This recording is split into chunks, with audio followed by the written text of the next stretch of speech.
Imagine the most charming person you have ever met. The one whose presence lights up a room, whose ear seems always attentive, whose apparent humility is disarming. The one everyone describes as a good soul, a pillar of support, someone you can trust blindly. Now, I'm going to reveal something that might chill you to the bone. That person, the one you trust so much, could be executing the most sophisticated and damaging manipulation that exists.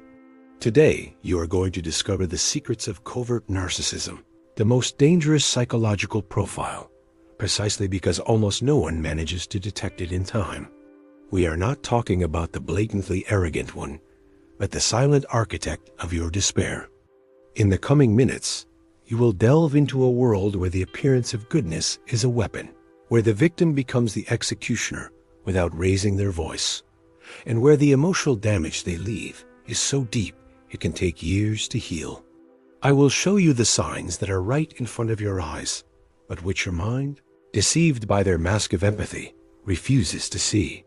Think of someone, perhaps your partner, who adores you in public, but in private, with a barely perceptible sigh, let slip that maybe that dress isn't the most suitable for your body type, or that coworker who always offers to help, but then subtly make sure everyone knows it was he who saved the project, minimizing your contribution without your foundation, of course, it wouldn't have been possible. They seem like small gestures, right? Details. But herein lies the essence of the covert narcissist. They do not shout. They do not swagger. They infiltrate. Their tool is not the hammer. It is the slow, constant drip that erodes your self-esteem, your perception of reality, and in the end, your mental health. Their mechanism is diabolically simple. They present themselves as the eternal martyrs, the victims of an unfair world, the overly sensitive ones. They use false vulnerability to disarm you. I'm so stupid. I always get it wrong, they say, expecting you to rush to comfort them and reinforce their ego. Their apparent humility is a magnet for your compassion. You become their validation provider, their source of narcissistic supply, but not through direct admiration, but through care and pity. They entangle you in a web where your role is to save them, protect them, and above all, never question them.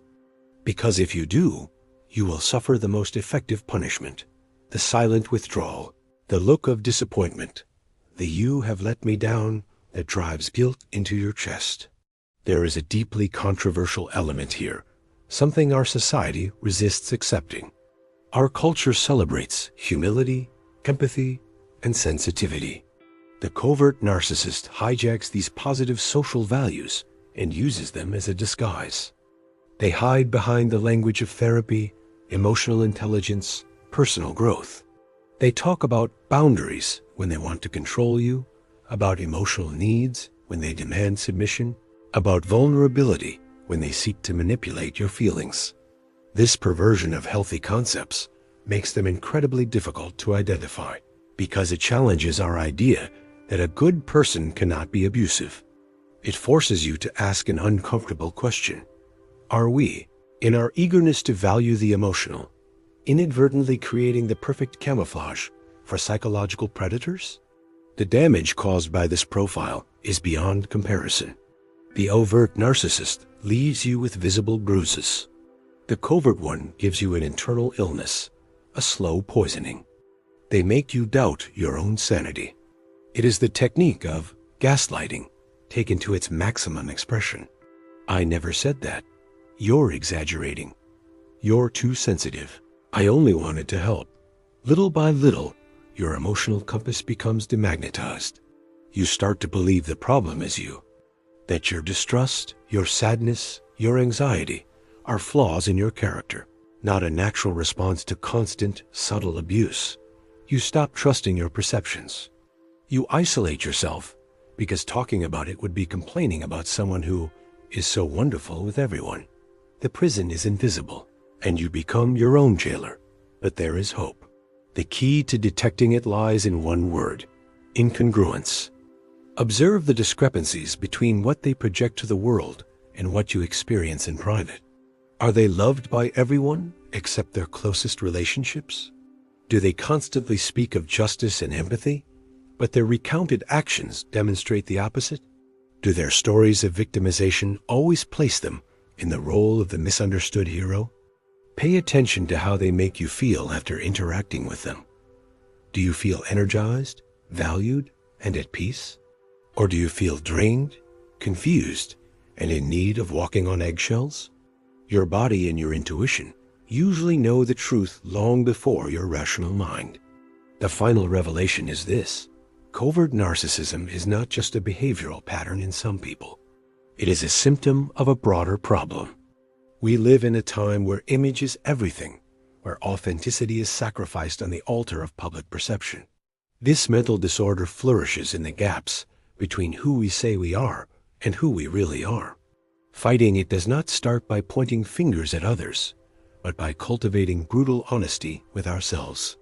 By stopping rewarding emotional performance and starting to value authentic coherence with its imperfections. Now you have the tools. You have looked behind the curtain. This knowledge is power, but it is also responsibility. If any of this resonated with you, if a person came to your mind while listening, do not ignore that signal. Share this video. Talk about it. Silence is the main ally of this profile.